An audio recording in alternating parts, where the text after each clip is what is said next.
Okay, welcome, Claire. How are you today? I'm doing good. Thanks for Yeah, having me. of Yeah. course. The sun is out. It's a beautiful day. Mhm. What more could we It's been ask for? it's been the darkest winter, I feel like. Yes, Yeah. like literally probably the longest winter I can remember having in a really long time. So Same. here we Same. are. Yeah, Here we are inside. here we are inside, but the sun is shining. And so we will not be inside this afternoon. That's for sure. Absolutely. Yes. Well, Claire, can you start by introducing yourself to our listeners because they don't know who you are, even though I know who you are?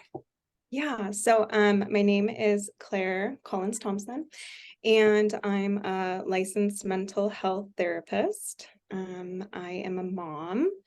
I am a wife, and I live in Spokane, Washington. I'm in private practice. And I primarily use a couple modalities for therapy, EMDR and IFS, which are both acronyms. And, Yeah.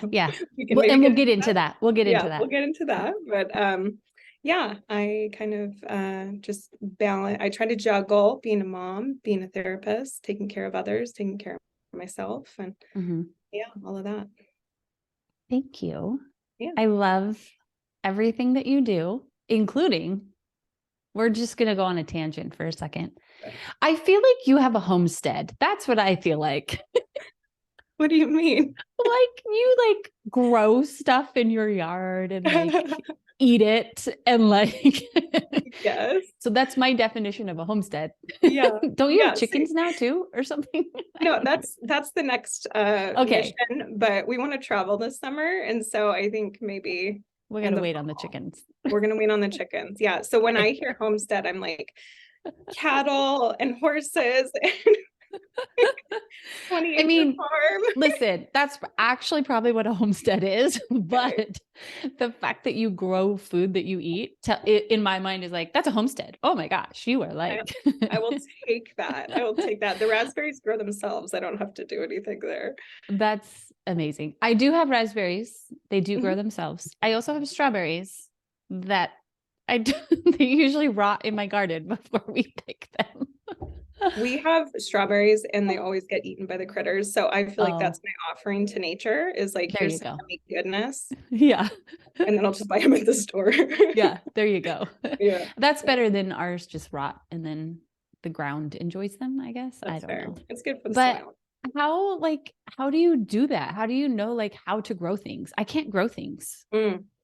So I like to go really deep into rabbit holes. And so Okay. when we bought our house in 2015, it already had raised garden beds in the back. And I Okay. was like, I had no idea how to garden, but I went and I got a couple different books and then I researched. And back then, I was a lot more, don't want to use the word neurotic, but kind of. I was very ambitious and I had Yeah. spreadsheets and Okay. I had Very like good. the whole thing. And it became not fun. So I just kind of, Oh, okay, I'm going to take carrot seeds and I'm going to throw them throw them in the out there. bed.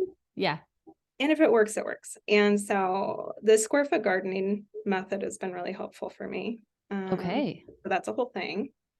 Write that down if you want. Something that I will be looking up. Square Yeah, it kind of foot gardening. maximizes your space and tells Okay. you how much you can plant in each square foot, depending on the plant. And so, yeah, I just did a lot of research and I went really hard and I learned a lot along the way. Like, Yeah. it is very difficult to grow melons here. Yes. It is difficult to grow any sort of brassica, like broccoli, Oh, cauliflower, like what is Brussels that? sprouts. They're just like aphid covered. They're ugh. So Oh, I have my favorites. gross. Okay, Yeah, okay. I have my Um, favorites. but like Sawyer gets into it too, Yes. right? Oh, Or is 100%. yeah, okay. 100%. Um, Yeah. and like I just see him eating all the things. I'm like, how in the world does he get so excited about this delicious food you're growing? Because I can barely get my kids to get excited about a carrot from a bag. Wild. So he's 9. He's my only child. And we started out with putting him in a farm school when he was like 3 or 4. Okay. Okay. And it was like outdoor, no matter the weather, any Oh, season. that's And a nightmare for me, Claire. it was the pilot for this area because it gets so cold in the winter. Yeah. And so it Yeah. was like 3 hours a day, twice a week. Oh my And gosh. we just like he became really familiar with being outdoors, and Okay. he would see the seasons change on the land. And they're on what's now, I think it was Urban Eden Farm, but now it's Vinegar Flats Farm. Oh yeah. And they Okay. would go field tripping just on the property and help the gardener, or I guess farmer, Okay. Yeah. with all of the produce. And so they would learn, and then they get to munch on things. And so from a Yeah. really young age, he was really involved with that. Okay. And then when he's involved in the process of it, he's a lot more likely to eat it. Mm-hmm. Yeah. Yeah. That makes But sense. I don't know. Lately, he's been a little more picky, but I think Okay. that's Well, just the for 9 years, he's been great. So let's let him be picky at this point, right? I'll take what I can get. I'll take what I can get. He So will. funny. He is the kid though to munch on a bell pepper as we're shopping at the grocery store. I love that for him. That's Right. like at Yolks, they have the your kids can have a free banana or a free mandarin orange. He's like, can I have a free pepper? Yeah, when he was younger, they had one of those Brussels sprout trees, Yeah. and it was like at Trader Joe's, and I put it next to him in the cart, and I look over and he's eating like Eating the raw Brussels. Brussels sprouts off the tree. That's awesome. I don't know. Oh my gosh, he's so funny. Yeah. Well, and he is actually how we met, is because Mhm. I was his babysitter. What would you call me? Yeah. Babysitter. Yeah. Yeah, you were my savior at the time. When you went back to work at That's the right. college out here. Yeah. So, Yeah. oh my Yeah. gosh, he just has a special place in my heart. So I just love being able to watch him grow on social media. And my kids still remember the theme song we wrote for him. It's so funny. Anyway. The Sawyer, you're not a lawyer. Yep.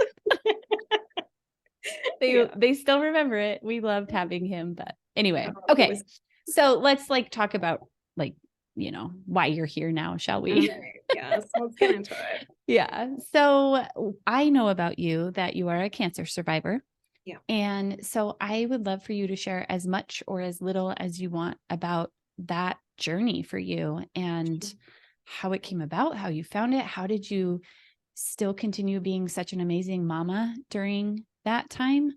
And maybe even a little bit about your healing, because I know that you looked at some alternative methods. So however much you want to share with us, we would love to hear it.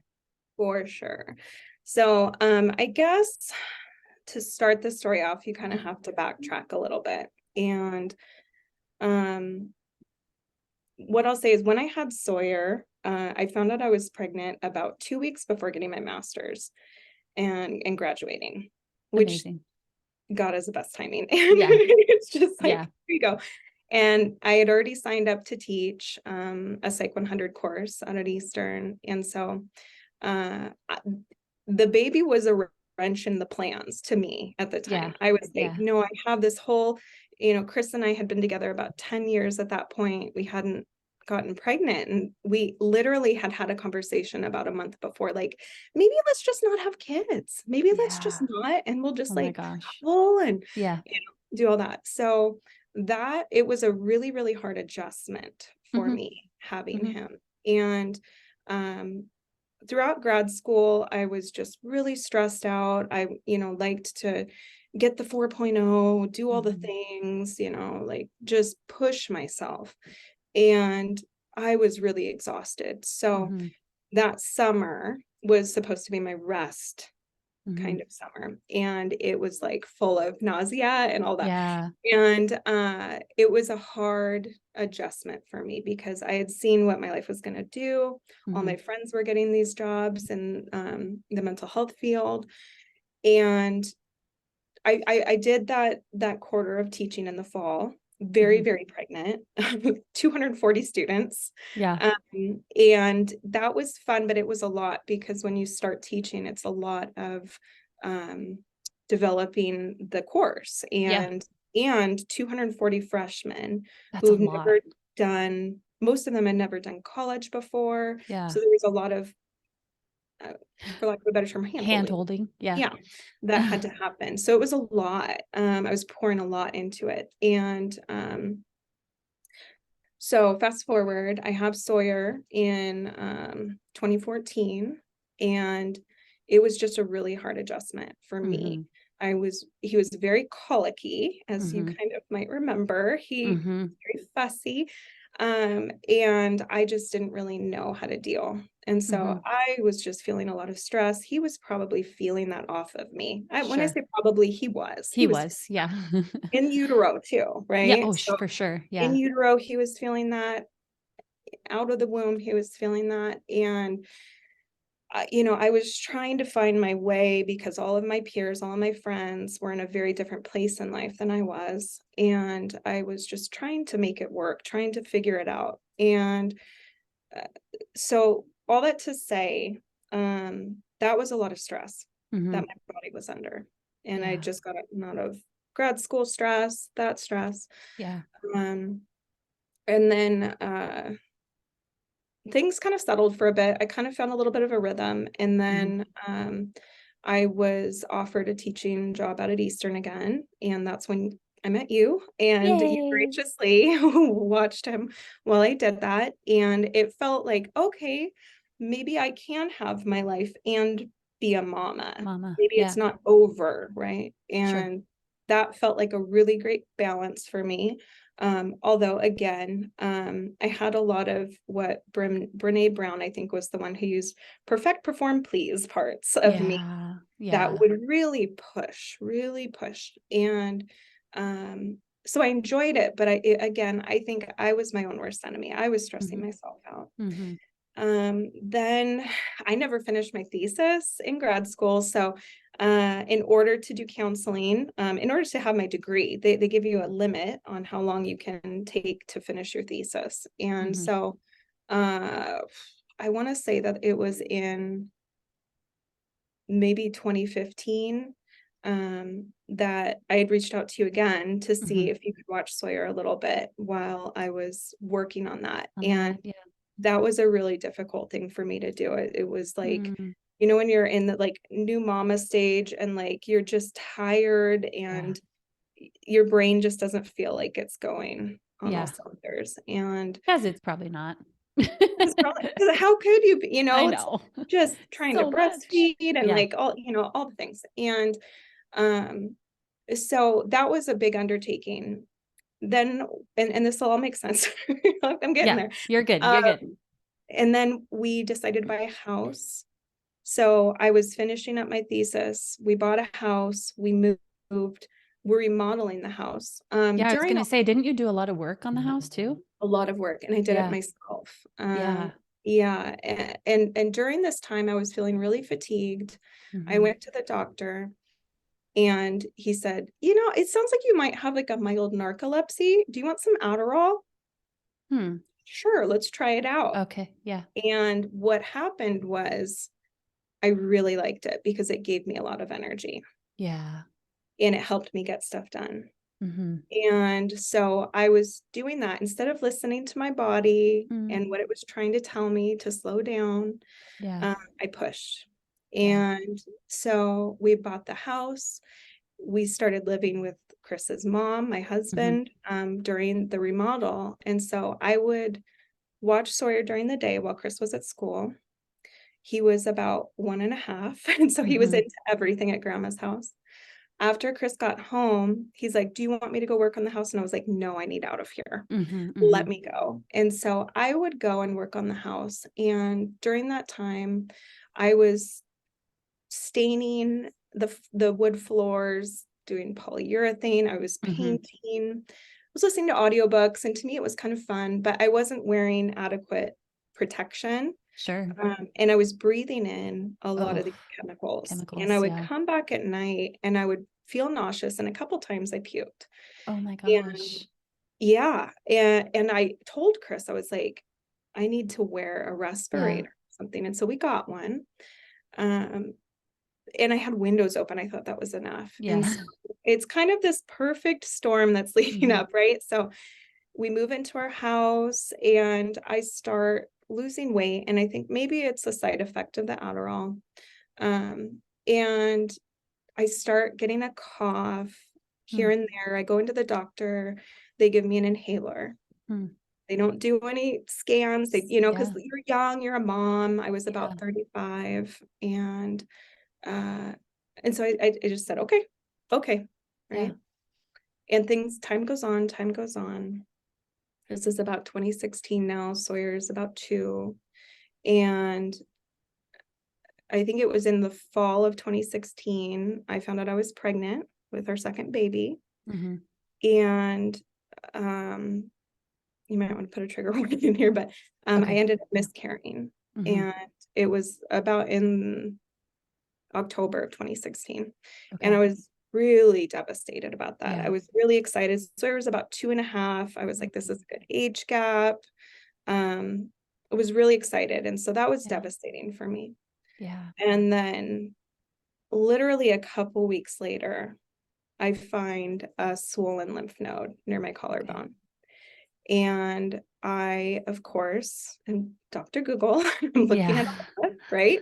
Yeah. And which it's like, that's a slippery slope to take. But for me, I looked it up and it said, usually that's cancer. And Oh my so I gosh. was like, oh, and the symptoms of, they said it's usually lymphoma, a type of blood cancer. Mm. And my symptoms all started lining up, everything. And I told a couple people in my life, I think I might need to go get this checked out. And they're like, Mm. no, don't worry about it. Like, it's Oh, probably wow. nothing, Mhm. which is what everyone had kind of been doing for Saying, that yeah. year Mhm. leading up, at least year. Yeah. And, what we know is that the community, the medical Yeah. community says it typically takes about 10 years for cancer to manifest. Some can be more aggressive than Interesting. others, but Mhm. usually it takes about 10 years. And, everybody has cancer cells in their body, but if your immune system is healthy and working well, it takes care of it, no Mhm. problem. Mhm. But my immune system was not. And the Yeah. irony, the irony is one of the courses I taught out at the college out here, Eastern, was stress and coping. Yeah. And we used, I think it's Robert Sapolsky's book, Why Zebras Don't Get Ulcers. Uh-huh. It's an older book, but it talks about how we are not made for chronic stress, that our Mhm. stress response is supposed to be acute, it's supposed to be in the moment. How animals will use their stress response and then they're not thinking about it a month Sure. later. Yep. It's just done. When we're in a chronic state of stress, it suppresses our immune system because, we don't need our immune system when we're running for our life. Right. So it'll shut down these unnecessary functions like the immune response, reproduction, digestion, things like that. Yeah. And so that I'd been teaching that Yeah. and living it. Uh-huh. But not living it, living the other way. Sure. Yeah. I knew all these things, Yeah. but yeah, I felt like, oh no, that's other people. Uh-huh. And so anyway, I go to urgent care because we were out of town when I found it. I go to Okay. urgent care. It was like 8 o'clock at night, like they were about to close. Oh my gosh. And so this like little old man doctor comes in and I'm just like, I've just been having these symptoms. I found this swollen lymph node. He seemed super not worried about it. And then he's like, okay, lay down. Yeah. Starts feeling and shadow comes over his face. Oh, And he goes, wow. let's get you a chest x-ray. Oh, And so I go downstairs and I just knew, something was not right. I knew something was wrong. Yeah. Yeah. And so I do that. I come back Yeah. upstairs. The nurse comes in and she goes, there's some really good oncologists in the area. And I go, what? And she goes, oh, Oh, we need to do further testing. I'm not, she slept. And yeah. so I just, oh, it just hit me so hard. Yeah. And if anyone has been through this journey, they know all of a sudden you are on this train of interventions, scans, pokes, all of these Mhm. things. And that's where life changed. Yeah. Life changed in that moment. And what we so I went to all of the things. They did a biopsy, and I am pretty, if you know me or if you don't, I'm pretty holistically Yeah. crunchy, Yeah. kind of hippie. I like a lot of alternative medicine. And so when I was told I had Hodgkin's lymphoma, that, okay, we got to start chemo right away. Da, da, da. And I was like, whoa, whoa, whoa. Yeah. I want to try a few things first. Yeah. And immediately I was met with, you're going to die. Oh If my you don't start this gosh. now, you're going to die. And I was like, that sounds pretty bold of you to say. I'm a little oppositional. So I'm like, Whoa, whoa, okay, whoa. let's not play on. But Yeah. I think they had really good intentions. But Yeah. for me, what I needed was a little time. Yeah. And so that started my whole diving into the rabbit hole of alternative healing. And I started on some very strict different diets. Hmm. Like I did an all juice diet for a while. I cut out all sugar, I cut out any alcohol, meat. I mean, it was very, very, very strict. Yeah. And Yeah. I did that. I did a Gerson protocol, which was very intense. Hmm. So I did alternative healing for about 3 months. During that With time, no chemo, no chemo. just that. No chemo. And Okay. I would have loved ones reaching out to me saying, I'm scared you're going to Concerned. die. Yeah. Hmm. And I'm like, get that negativity out of here. Yeah. And, Yeah. now looking back, I'm like, they just cared. Of course they did. Yeah. But at the Yeah. time, it was instilling a lot of fear in Hmm. me. I was also really rigid and, again, really stressed.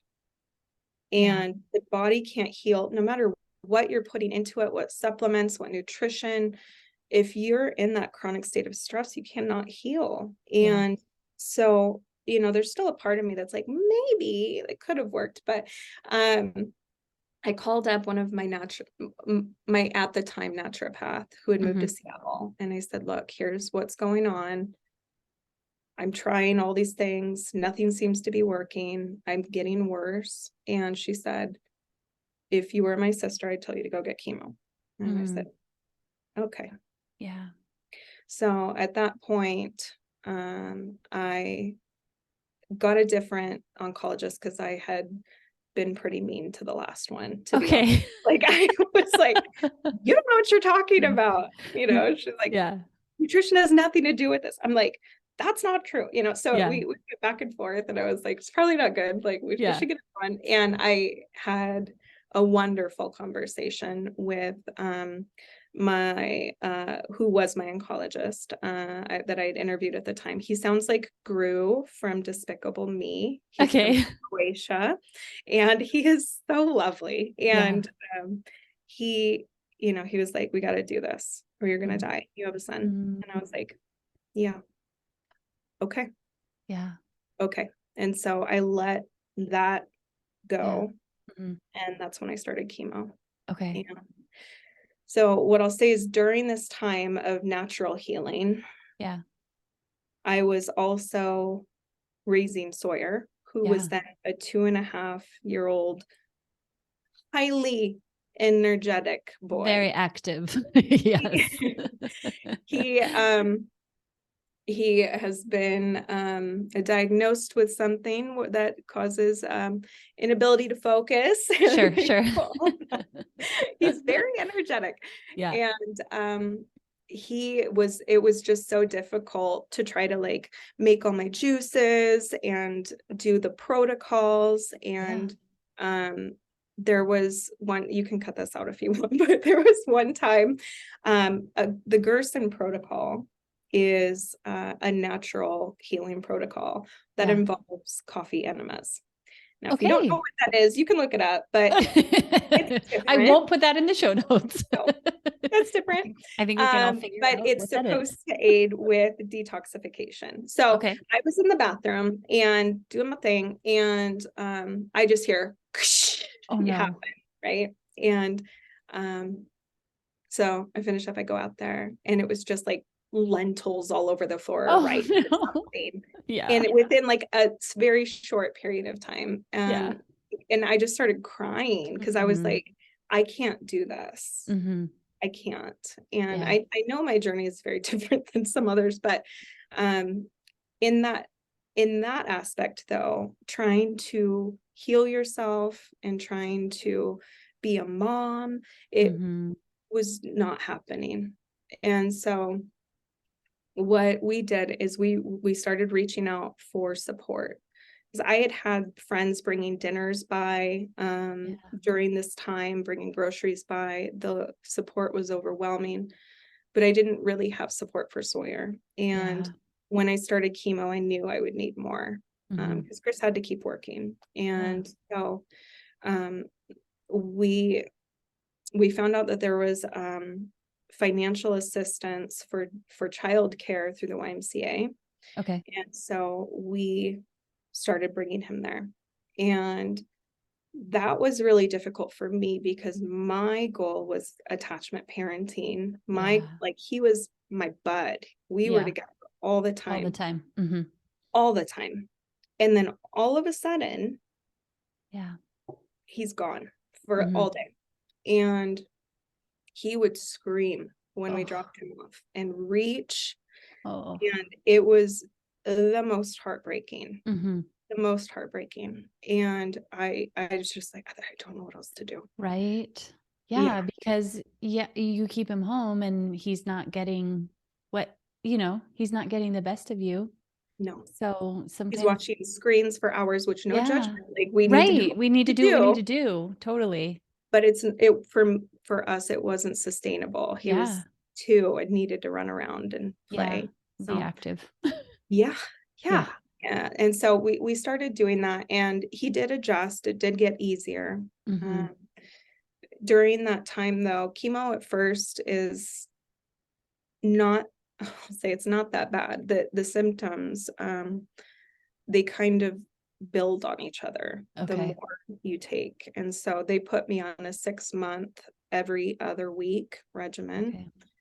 And I found that there was just a rhythm to where you would have your infusion day where you'd be in the chair for hours. And then um, you'd feel a little weird, but they'd give you steroids in that. So you'd feel kind of okay. And then Yeah.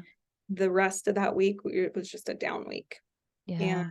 so I would just, it kind of felt like having the flu Okay. or a food poisoning or an Mhm. alcohol poisoning. It was kind of that feeling and just no energy. And Yeah. then following week was a good week. And then Okay. you do it again. Yeah. And each time it would get progressively harder. Okay. And so, yeah, so that's kind of where we, For 6 months. for 6 months. Yeah. And so I started losing my hair after about the first month, and it started coming out in the shower, Mhm. and you know how we all kind of put it on the wall in the shower, like Yeah. it comes out, we don't want to clog the drain, and it would just get more and more Yeah. and more. And I had had long hair about like this, and when I started chemo, I cut it to about my shoulders, and because I knew it would come. Yeah. Uh, and then one day, probably about 3 months into treatment, maybe four, I I had it. Because it was shedding all over my pillow, it was just shedding Mhm. everywhere. And Chris came home and we did a Facebook Live of the shaving, I which remember that. was I fun. remember that. Yeah. I Yeah. didn't want to feel alone. I was Yeah. just so scared, and Mhm. I'd never done one of those. And I was just like, hey guys, we're gonna shave my head. Mhm. Come on in. And that became, I was very transparent with Mhm. everyone during this journey because I felt like, again, I didn't want to be alone in this because Mhm. it was so much. And and we did it, and we, had a good laugh. And Sawyer, we hadn't prepped Sawyer, and he was 3 at the time. Yeah. And I didn't know how he was going to react. And I'd gotten this book called, I think, Nowhere Hair, which was a Okay. book on kind of helping your kiddo understand, like, where did your hair go? That part of it. Yeah. We hadn't read it yet, but it was Okay. impulsive shaving. So Yeah. Sawyer comes home from daycare, and I was so nervous, but looks at me and he starts laughing. And then he runs over to me and he played my skull like the drums. I And love I was that. like, okay, we're good. We're good. We're good. We're good. He's like a new So toy. totally, Yeah. totally. And so he was like, okay, like just he wasn't phased, but Yeah. it's kind of that way. So Yeah. Yeah. um yeah, so I mean having that support was very helpful. Mhm. I don't know how I could have done it without, Mhm. because it allowed me to rest, which I think Mhm. is what my body had been craving the It entire needed it. That, time. yep. Yep. Even, Absolutely. before diagnosis, my body's like, slow down. Mhm. And there's a few books, if listeners are interested. A very popular one is The Body Keeps the Score by Bessel van der Yes. Kolk. It's Mhm. a thick read. So Yep. I suggest probably not an audiobook. Right. I tried it on audio and had to Oh, I stop it can't every imagine. Yeah. minute. Yeah. It's so thick. Yeah. But a more digestible version of that book is Gabor Mate's When the Body Says No. Yeah. Have you read that one? I'm listening to it right now. Oh, it's so good. Yeah. I actually, I feel like a lot of it's interesting as I'm listening to it, I actually think of you Mm. and like what you've been through and like, yeah, it's been good so far. I'm halfway through it. It's really good. Yeah. Yeah. And it is a lot more digestible Yeah. than the other Yeah. one. Yeah. But that really, it kind of gets to the heart of, and this kind of can lead into IFS, but Yeah. the oftentimes when we have, and I don't want to make bold sweeping statements, but a Sure. lot of Yeah. times when we have chronic illnesses, there can be emotional contributors Mhm. to it. Typically, it's a both and, biological Mhm. predispositions or situations, environmental, plus trauma, Mhm. anxiety, fear, Mhm. stress, all of that. And it kind of just creates this ripe environment for Mhm. it. And sometimes what I tell my clients is like our body starts by whispering to us, and if Mm. we don't listen, it gets louder and louder, kind of like a kiddo who's trying to get your attention. Yeah, that's a good word picture to like that's exactly it. Mhm. And when we turn and we look and we go, what's going on? Why am I so Mhm. tired? Yeah. Why am I so cranky all the time? Why do I have the stomach ache all the time? Right. And Mhm. then we get, that's what in IFS we call a trailhead. Mhm. And um, what I was doing is I was going, shush, Mhm. like, Mhm. stop, stop. You're inconveniencing me. I have stuff to do. Yeah. And sometimes we have to do that. But if that's where we, if that's where we live all the time, Yeah. it can really set us up for some hard stuff. Yeah. Yeah. Yeah. Um, so before we jump into IFS, because I do want to talk about that, Yeah. um, finish your story. Like, Yeah. let's hear the happy ending. The happy ending. Yes, of course. So I shaved my head and I was really self-conscious for a while. Mhm. Um, for me, I started looking like an alien. Like I would look in the mirror and I would not recognize myself. My Oh. eyebrows were going, my eyelashes were Mhm. going. And I was having a really hard time loving myself during Mhm. that period. I To others, I think I would appear really positive, really Mhm. uplifting, and to me that brought meaning and purpose to it. And I still struggled with the reality of what was happening. Yeah. However, after 6 months, I was they'll say you've cured it, but they don't use the word Yeah. cure, but it's Sure. you're in remission. Yes. And there was no evidence of disease, and that was amazing. Yeah. And they wanted me to get radiation over my chest, and I declined, and that was a whole nother story. Yeah. But I was like, well, it's not for me. Mhm. And so then I would get scans every 4 times a year, every Okay. quarter. And after a few years, my oncologist told me, you made the right choice not doing the radiation. And I was like, like, Yeah, right. I would say just be an advocate for yourself. Yeah. And it does not hurt to do research. And Yeah. my grad program was heavily research based. So I knew how to read those articles. I Mm-hmm. knew to look at the methodology, to look at everything. And but you can still read the abstract. Like, Yeah, it'll I make sense, know. That's the easy part. right? Yeah. Right. Yeah. And bring those concerns to your doctor. Mhm. Because a lot of times it's a collaborative um endeavor. And so that that was great news. And it's been almost 6 years and I'm still in remission. Mhm. They say after 5 years, you technically have the same chance as everyone else of getting cancer, Okay. which is not great, but Yeah. Yeah.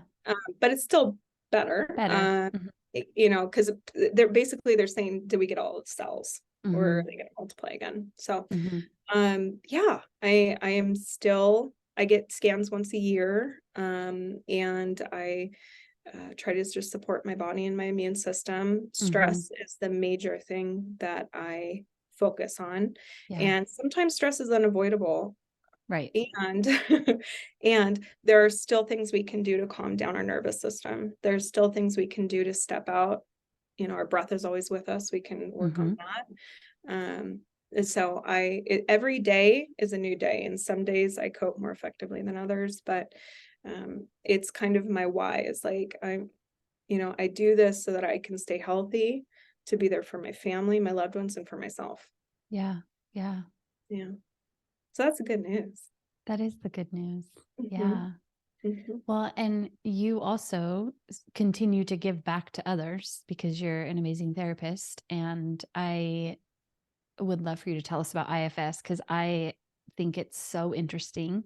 mhm. And IFS and EMDR are like the two that I'm like, if I ever become a therapist, those are the two that I would go with because Yeah, it just makes sense to me. But then it also, I feel like they both are modalities that work so well with trauma yeah, and healing from trauma. yeah. So tell us a little bit more about IFS. You bet. I could talk for hours about it, but I will try to keep it That's short. good. We don't really have hours, but So IFS stands for Internal Family Systems. It's a type of therapy developed by Richard Schwartz, who um, was a family therapist and trained in family systems at the time. He developed this model about 40 years ago. And if I cannot butcher the story, it was too much. He was working with teenagers with eating disorders at the time, and they were having some cutting behaviors, self-injurious behaviors, and he started to notice language around, a part of me wants to do this, part of me wants to do that. Like, Mm, part of me wants to eat, a part of me doesn't want to eat. mhm. And so he started to play around with the idea of, like, maybe there's something going on here. Mhm. And that's where it all stemmed from. Okay. And so he called it internal family systems. Mhm. And it did not gain traction for a long time. It Mm, was, people in the mental health community did not really like the idea of it. They thought mm. it was weird. And again, this is all very shorthand, but Yeah. he just kept trucking with it because he was noticing he was having good outcomes. And so fast forward to today, it is just a modality that's blowing up. Mhm. Most people know what EMDR is, eye movement Yeah. desensitization reprocessing, which is a type of trauma therapy. Mhm. Not as many know about IFS. Right. Yeah. However, the trainings are very difficult to get into because so many people are trying. And so the IFS Institute is working on that to make Okay. it more accessible, to get more lead trainers trained so Mhm. that if people want the training, they can get it. Mhm. Because the level 1 training I did was 6 months long. It's a Oh, very wow. intensive training. Intense. Yeah. It's a financial commitment. Yeah. They do have financial aid available for people who qualify, which I love. And yeah, so I was introduced to the model a colleague of mine in my cohort back in grad school had a couple books on it. And I was like, what is this? Yeah. And she had one of the illustrated book with like the little parts. And I was like, Mhm. oh, this is fun, like a little cartoon. Mhm. And I just kind of hung on to them. I didn't take them too seriously, but I really liked that idea that we have a multiplicity to Yeah. ourselves. Yeah. Right? We all do. Part of me Mhm. wants to go to the gym. A part of me wants to eat ice cream. A part of me Mhm. wants to lay in bed all day. A part of me wants to clean the house. Like Yeah.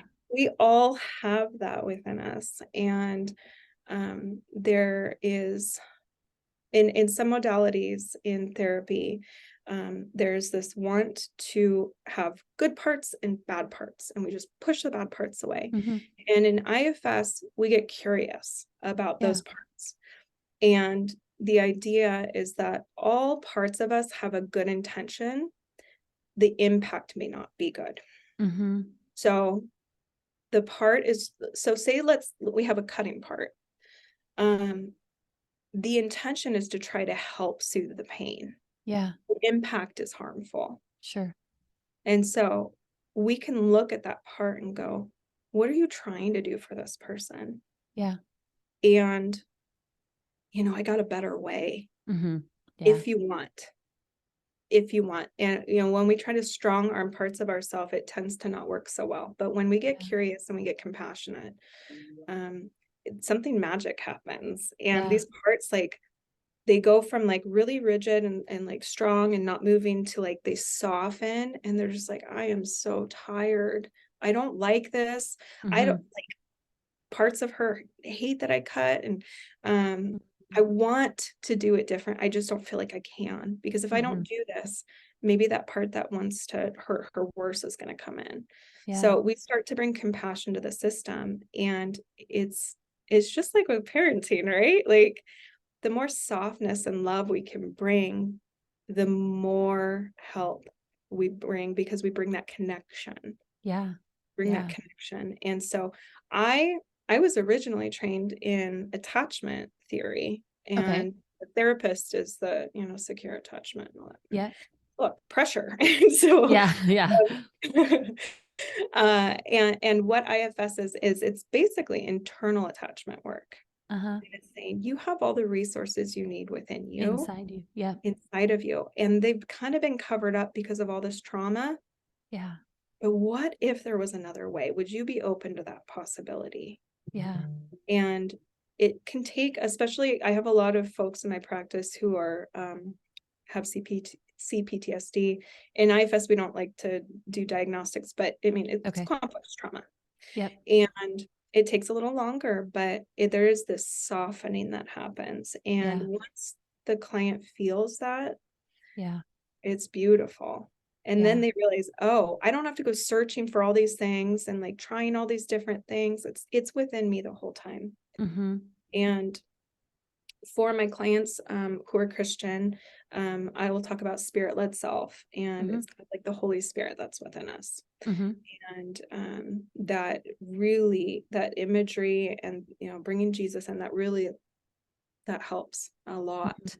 And yeah, it's really just been transformative for my Mhm. clients. I've had clients who have had panic attacks their whole life, and I'm not saying this will work for everyone. Sure. Like Yeah. Yeah. everybody has a different system set up, but they after a few sessions of really working with those parts, we found out what they were trying to do, Yeah. and they were able to soften back, and they haven't had one since. And Yeah. so it's a great standalone modality. I also am trained in EMDR, and Mhm. so I will use EMDR, which for folks who aren't familiar, we use bilateral stimulation, either like vibrating, like for people who are watching this, these little guys, you hold You one in just each hold 'em. hand or Mhm. stick them under your legs, and um, basically get the two hemispheres talking to each other. Mhm. Trauma lives in our right hemisphere, and sensory information, images, smells, sounds, all that. And we get the two hemispheres to start talking to each other. And it's a very simplistic way of explaining it. But Mhm. Yeah.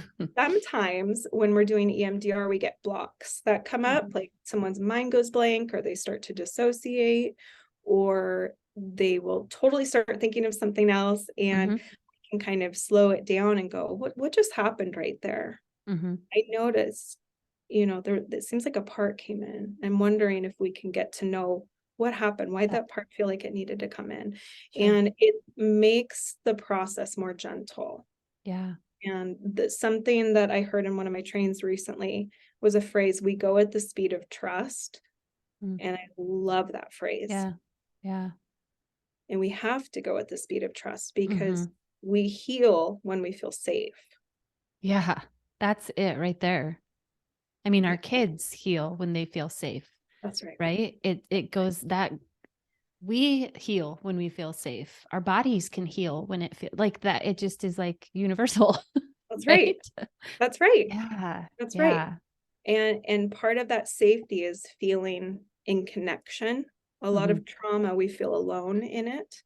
Yeah. And so some of that repair work is we can go to those parts of us that are holding that trauma in our body, and we can visualize doing that repair work that was Yeah. needed, doing any redos that were needed, Mhm. retrieving them from that place that they feel stuck at, scared at, and it just unlocks the nervous system in this beautiful way. And Yeah. so I like to use both modalities um, differently depending on who I'm working with. Mhm. EMDR can kind of be a little intense, and Yeah. so Yeah. for people with complex trauma, I tend to prefer doing IFS work Mhm. Mhm. because they need a slower pace. Mhm. But I mean, the same holds true for our kiddos when we're parenting. Um, the more we can be soft and open and connected, the more they will feel the same. Mhm. And I think sometimes there's a tendency to match their energy, right? Like they're Yeah. all like Yeah. amped up and Yeah. whatever, and it works our system up. Mhm. And if in IFS, what they talk about is the U-turn, where we can, we're focused on them and what's going on with them. We can do this U-turn and go back inside and go, what's coming up for me For right now? me. Yeah. Yeah. And a lot of us have some type of trauma background. Mhm. It's hard to go through this life without it. And what we can do is go, yeah, like there's a part of me that's really angry. They're not listening. We have to get out the house, or feeling really overwhelmed. And just ask that part if it can give you a little space to be with your kiddo, and that you'll come back to it later Yeah. That's and so see what good. it's trying to let you know. Mhm. And in parenting, I found that for myself, even that's really Mhm. effective. Do it with, your husband, your wife, your couple, whatever. Because we tend to focus on the other. You're doing this and you're doing that. Yeah. Yeah. That U-turn really brings us back to what's coming up for me and why am I reacting so strongly? Does this Mhm. remind me of when I was a young kid, feeling out of control? What's going on? And we can ask those parts to give us a little bit of space so that we can be a little more open-hearted with our child. And that will help regulate the child. Yeah. Yeah. That's good. How do you answer the question when people ask, like, how do you find a good therapist? How do you know if you should look for a therapist that does IFS or EMDR, or like, what is your advice for that? All around and talk. So most therapists offer like a 10 or 15-minute consultation. Mhm.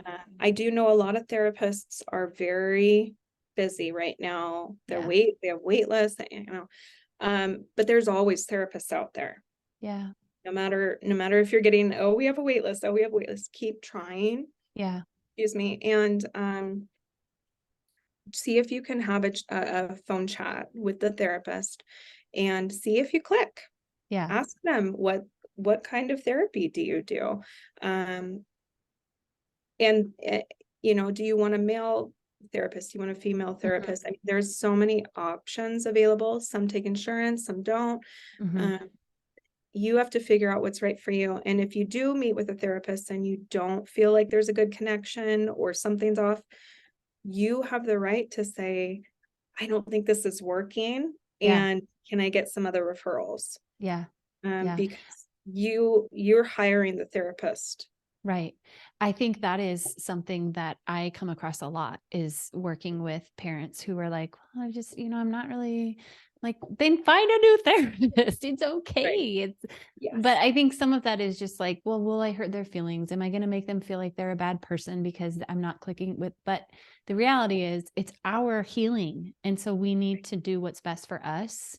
Yes. And I don't think a therapist is going to be mad if you realize like we don't have a love connection, you That's know? right. That's right. And those are what we also call trailheads of like, I'm curious why I'm so concerned about hurting my therapist's feelings Mhm. when I have needs that aren't being met.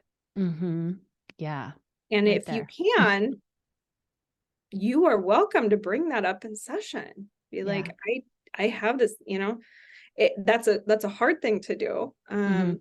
But that's part of the work. Mhm. And so there are websites, IFS Institute, I think it's .com. Okay. I'll look it up and put it in the show notes. Okay, and then Emdria, I think .org, Okay. is another one. Okay. If people are looking specifically for a type, you can also go into psychologytoday.com and you can search for a therapist that way. You Okay. can search by your insurance, by what type of Yeah. therapy, all of that.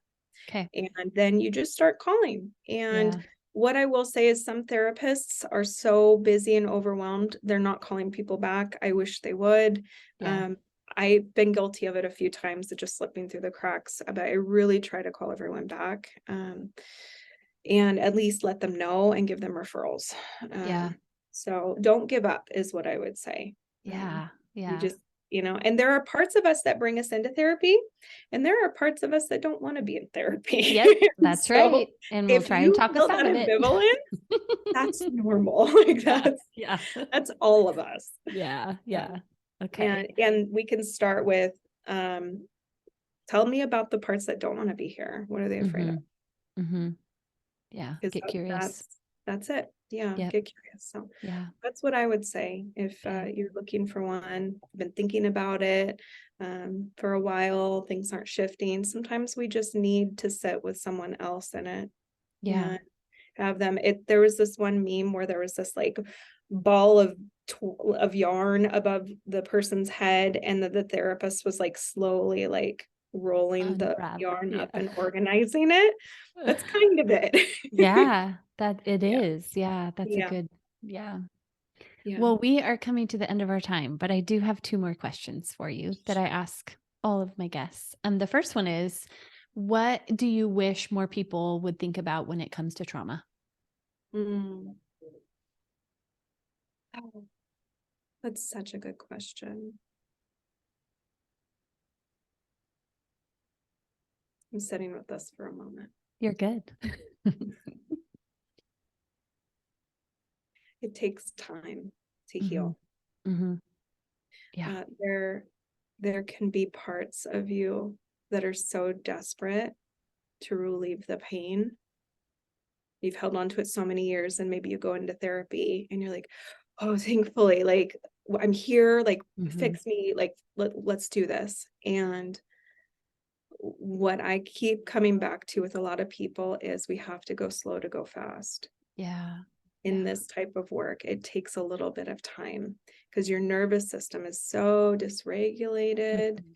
And like those books I mentioned earlier, our body holds on to trauma. And there are reasons why it's protecting it Mhm. because it's a lot. Mhm. It's a lot to open up. So we have to go slow in that. And um, I guess the other thing I would say is that it's healable. Mhm. Yeah. It's very Yeah. healable. Mhm. Yeah. And there's always hope for that. That's right. Yeah. Mm. Okay. So, what would be three resources that you would recommend to our listeners? And it can be about parenting or about healing Mm. or trauma, whatever. Okay. Um,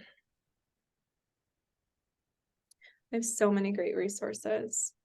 So this one is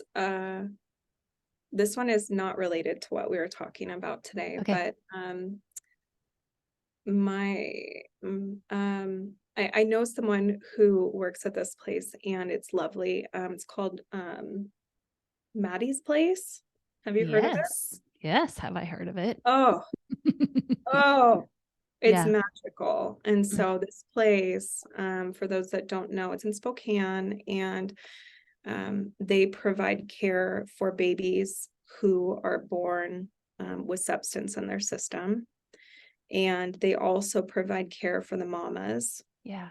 and wraparound resources. And so if you're a mama, or you know a mama who's struggling with substance abuse, who either is pregnant currently or just had a baby, or I think they care for babies up to 12 months, go check them out, reach out Yeah. to them, and they have a lot of services available. And they just love on these babies. Yeah. Yeah. Mhm. They also, are you familiar with TBRI? Trust-based relational interventions. No. Okay. So it's just it's a connected approach to parenting, but it is based out of the Karen Purvis Institute from Texas Christian University.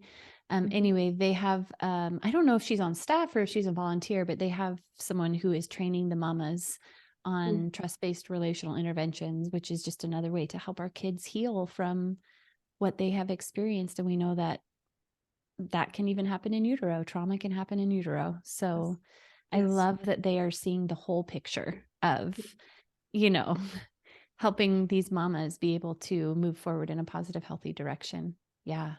Oh, it's beautiful. It's Yeah. beautiful. And they just they have, you can volunteer to be a cuddler and go and just cuddle these Oh, babies, yeah. and their nervous systems are dysregulated, and so Mhm. they need a lot of that kind of firm holding and low lights and softness. Yep.